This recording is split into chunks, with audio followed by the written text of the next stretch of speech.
श्री कृष्ण गोविंद हरे मुरारी, हे नाथ नारायण वासुदेवा। श्रीमद् भागवत को नमस्कार, व्यास देव जी को नमस्कार, श्री सुखदेव जी को नमस्कार, विदुर जी को नमस्कार करके आज के अध्याय का आरंभ करते हैं। श्री सुखदेव जी कहते हैं, राजन, भद्राश्र वर्ष में धर्मपुत्र भद्रशर्वा और उनके मुख्य सेवक भगवान वासुदेव की हयग्रीव संज्ञक धर्ममयी प्रिय मूर्ति को अत्यंत समाधि निष्ठा के द्वारा हृदय में स्थापित कर इस मंत्र का जप करते हुए इस प्रकार स्तुति करते हैं। भद्रशर्वा और उनके सेवक कहते हैं, चित्त को विशुद्ध करने वाले ओंकार स्वरूप भगवान धर्म को नमस्कार है। अहो, भगवान की लीला बड़ी विचित्र है, जिसके कारण यह जीव संपूर्ण लोकों का संहार करने वाले काल को देखकर भी नहीं देखता और तुच्छ विषयों का सेवन करने के लिए पाप में विचारों की उधेड़ बुन में लगा हुआ अपने ही हाथों अपने पुत्र और पितादी की लाश को जलाकर विश्वम जीते रहने की इच्छा करता है। विद्वान लोग जगत को नश्वर बताते हैं और सूक्ष्मदर्शी आत्मज्ञानी ऐसा ही देखते भी हैं, तो भी जन्म रहित प्रभु आपकी माया से लोग मोहित हो जाते हैं। आप अनादि हैं तथा आपके कृत्य बड़े विस्मयजनक हैं। मैं आपको नमस्कार करता हूँ। परमात्मन, आप अकर्ता और माया के आवरण से रहित हैं, तो भी जगत की उत्पत्ति, स्थिति और प्रलय ये आपके ही कर्म माने गए हैं। सो ठीक ही है, इसमें कोई आश्चर्य की बात नहीं है, क्योंकि सर्वात्म रूप से आप ही संपूर्ण कार्यों के कारण हैं और अपने शुद्ध स्वरूप में इस कार्य कारण भाव से सर्वथा अतीत हैं। आपका विग्रह मनुष्य और घोड़े का संयुक्त रूप है। प्रलय काल में जब तमह प्रधान दैत्यगण वेदों को चुरा ले गए थे, तब ब्रह्मा जी की प्रार्थना करने पर आपने उन्हें रसातल से लाकर दिया। ऐसे अमोघ लीला करने वाले सत्य संकल्प आपको मैं नमस्कार करता हूँ। हरिवंश खंड में भगवान नरसिंह रूप से रहते हैं। उन्होंने यह रूप जिस कारण से धारण किया था उसका आगे वर्णन किया जाएगा, यानी सप्तम स्कंद में वर्णन किया जाएगा। भगवान के उस प्रिय रूप की महाभागवत प्रहलाद जी उस वर्ष के अन्य पुरुषों के सहित निष्काम एवं अनन्य भक्ति भाव से उपासना करते हैं। ये प्रहलाद जी महापुरुषोचित गुणों से संपन्न है तथा इन्होंने अपने शील और आचरण से दैत्य और दानवों के कुल को पवित्र कर दिया है। वे इस मंत्र तथा स्तोत्र का जप पाठ करते हैं। ओंकार स्वरूप भगवान श्री नरसिंह देव को नमस्कार है। आप अग्नि आदि तेजों के भी तेज हैं, आपको नमस्कार है। हे वज्रनख, हे वज्रदृष्ट, आप हमारे समीप प्रकट होइए, हमारी कर्म वासनाओं को जला डालिए, हमारे अज्ञान रूप अंधकार को नष्ट कीजिए। ओम स्वाहा, हमारे अंतःकरण में अभयदान देते हुए प्रकाशित होइए। ओम श्रोम नाथ, विश्व का कल्याण हो, दुष्टों की बुद्धि शुद्ध हो, सब प्राणियों में परस्पर सद्भावना हो, सभी एक दूसरे का हित चिंतन करें, हमारा मन शुभ मार्ग में परिवृत्त हो और हम सब की बुद्धि निष्काम भाव से भगवान श्री हरि में प्रवेश करे। प्रभु, घर, स्त्री, पुत्र, धन और भाई बंधुओं में हमारी आसक्ति न हो। यदि हो तो केवल भगवान के प्रेमी भक्तों में ही। जो संयमी पुरुष केवल शरीर निर्वाह के योग्य अन्न आदि से संतुष्ट रहता है, उसे जितनी शीघ्र सिद्धि प्राप्त होती है, वैसी इंद्रिय लोलुप पुरुष को नहीं होती। भगवत भक्तों के संग से भगवान के तीर्थ तुल्य पवित्र चरित्र सुनने को मिलते हैं, जो उनकी असाधारण शक्ति एवं प्रभाव के सूचक होते हैं। उनका बार बार सेवन करने वालों के कानों के रास्ते से भगवान हृदय में प्रवेश कर जाते हैं और उनके सभी प्रकार के दैहिक और मानसिक मलों को नष्ट कर देते हैं। फिर भला उन भगवत भक्तों का संग कौन न करना चाहेगा? जिस पुरुष की भगवान में निष्काम भक्ति है, उसके हृदय में समस्त देवता, धर्म, ज्ञान आदि संपूर्ण सद्गुणों के सहित सदा निवास करते हैं। किंतु जो भगवान का भक्त नहीं है, उसे महापुरुषों के वे गुण आ ही कहाँ से सकते हैं? वह तो तरह तरह के संकल्प करके निरंतर तुच्छ भारी विषयों की ओर ही दौड़ता रहता है। जैसे मछलियों को जल अत्यंत प्रिय उनके जीवन का आधार होता है, उसी प्रकार साक्षात श्री हरि ही समस्त देहधारियों के प्रियतम आत्मा है। उन्हें त्याग कर यदि कोई महत्वाभिमानी पुरुष घर में आसक्त रहता है, तो उस दशा में स्त्री पुरुषों का बड़प्पन केवल आयु को लेकर ही माना जाता है, गुण की दृष्टि से नहीं।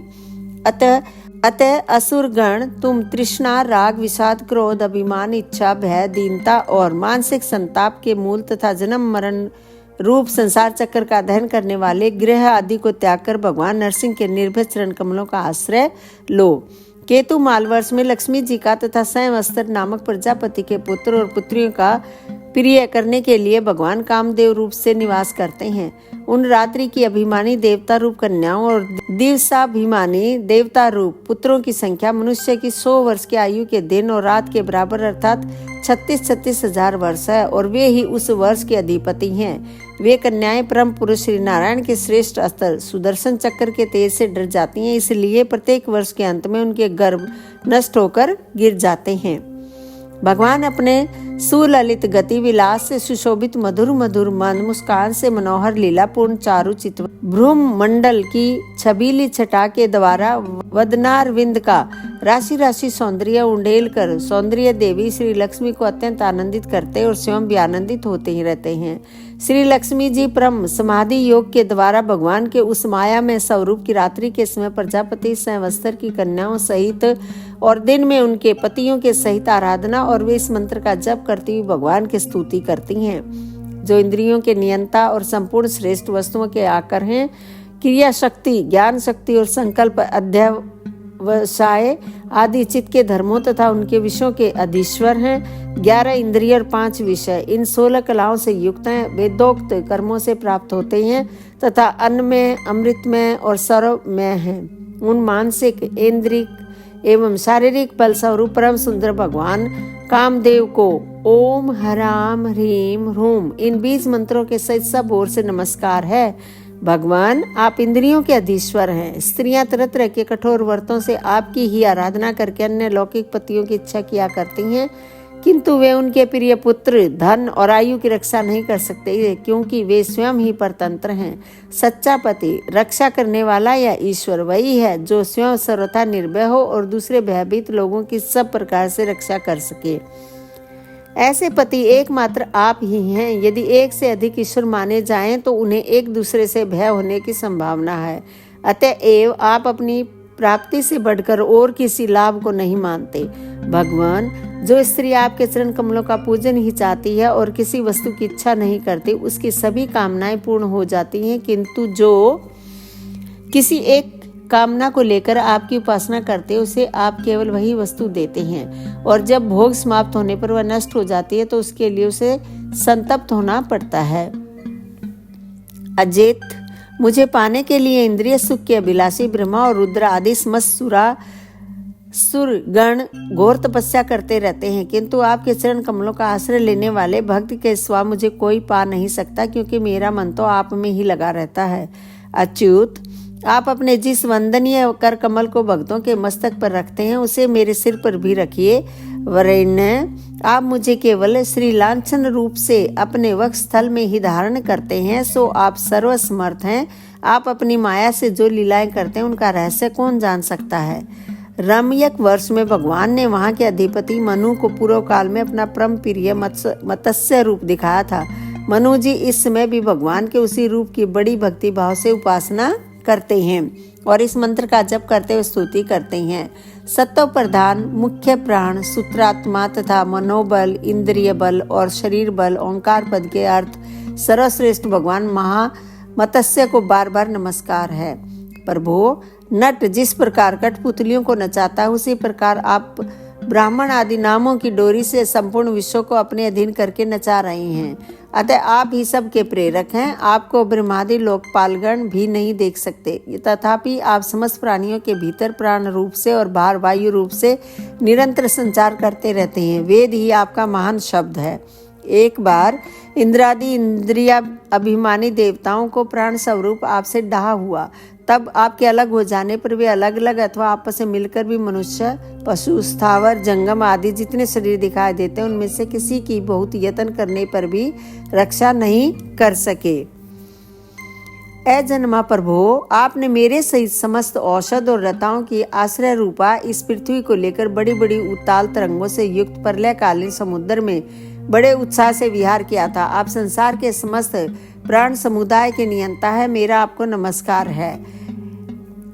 हिरण्मय वर्ष में भगवान कच्छप रूप धारण करके रहते हैं। वहां के निवासियों के सहित पितृराज अर्यमा भगवान की उस प्रियतम मूर्ति की उपासना करते हैं और इस मंत्र को निरंतर जपते हुए स्तुति करते हैं, जो संपूर्ण सत्वगुण से युक्त है, जल में विचरते रहने के कारण जिनके स्थान का कोई निश्चय नहीं है तथा जो काल की मर्यादा के बाहर हैं, उन ओंकार स्वरूप सर्वव्यापक सर्वाधार भगवान कच्छप को मेरा बार बार नमस्कार है।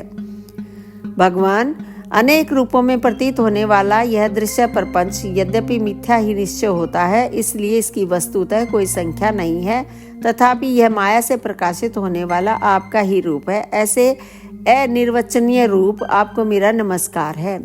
एकमात्र आप ही जरायुज, सवेदज, अंडज, उद्विज, जंगम, स्थावर, देवता, ऋषि, पितृगण, भूत, इंद्रिय, स्वर्ग, आकाश, पृथ्वी, पर्वत, नदी, समुद्र, द्वीप, ग्रह और तारा आदि विभिन्न नामों से प्रसिद्ध हैं। आप असंख्य नाम, रूप और आकृतियों से युक्त हैं। कपिल आदि विद्वानों ने जो आप में 24 तत्वों की संख्या निश्चित की है, वह जिस तत्व दृष्टि का उदय होने पर निवृत्त हो जाती है, वह भी वस्तुतः आपका ही स्वरूप है। ऐसे सांख्य सिद्धांत स्वरूप आपको मेरा नमस्कार है। उत्तर कुरुवर्ष में भगवान यज्ञ पुरुष वराह मूर्ति धारण करके विराजमान हैं। वहां के निवासियों के सहित साक्षात पृथ्वी देवी उनकी अविचल भक्ति भाव से उपासना करती और इस परमोत्कृष्ट मंत्र का जप करती हुई स्तुति करती हैं, जिनका तत्व मंत्रों से जाना जाता है, जो यज्ञ और कृतु रूप हैं तथा बड़े बड़े यज्ञ जिनके अंग हैं, उन ओंकार स्वरूप शुक्ल कर्म में त्रियुग मूर्ति पुरुषोत्तम भगवान वराह को बार बार नमस्कार है। ऋत्विज गण जिस प्रकार अरणि रूप काष्ठ खंडों में छिपी हुई अग्नि को मंथन द्वारा प्रकट करते हैं, उसी प्रकार कर्मा शक्ति एवं कर्म फल की कामना से छिपे हुए जिनके रूप को देखने की इच्छा से परम प्रवीण पंडित जन अपने विवेक युक्त मन रूप मंथन काश से शरीर एवं इंद्रिय आदि को बिलो डालते हैं, इस प्रकार मंथन करने पर अपने स्वरूप को प्रकट करने वाले आपको नमस्कार है। विचार तथा यम नियम आदि योगांगों के साधन से जिनकी बुद्धि निश्चात्मिका हो गई है, वे महापुरुष द्रव्य, क्रिया, हेतु, आयन, ईश, काल और कर्ता आदि माया के कार्यों को देखकर जिनके वास्तविक स्वरूप का निश्चय करते हैं, ऐसे मायिक आकृतियों से रहित आपको बार बार नमस्कार है। जिस प्रकार लोहा जड़ होने पर भी चुंबक की सनिधि मात्र से चलने फिरने लगता है, उसी प्रकार जिन सर्व साक्षी की इच्छा मात्र से, जो अपने लिए नहीं बल्कि समस्त प्राणियों के लिए होती है, प्रकृति अपने गुणों के द्वारा जगत की उत्पत्ति, स्थिति और प्रलय करती रहती है, ऐसे संपूर्ण गुणों एवं कर्मों के साक्षी आपको नमस्कार है। आप जगत के कारणभूत आदि सूकर हैं। जिस प्रकार एक हाथी दूसरे हाथी को पछाड़ देता है, उसी प्रकार गजराज के समान क्रीड़ा करते हुए आप युद्ध में अपने प्रतिद्वंदी हिरण्याक्ष दैत्य को दलित करके मुझे अपनी दाढ़ों की नोक पर रखकर रसातल से प्रलय पयोधि के बाहर निकले थे। मैं आप सर्वशक्तिमान प्रभु को बार बार नमस्कार करती हूँ। दोस्तों, यहाँ पर यह अध्याय समाप्त होता है। आप मेरे वीडियो देखते हैं, लाइक करते हैं, उसके लिए आपका बहुत बहुत धन्यवाद।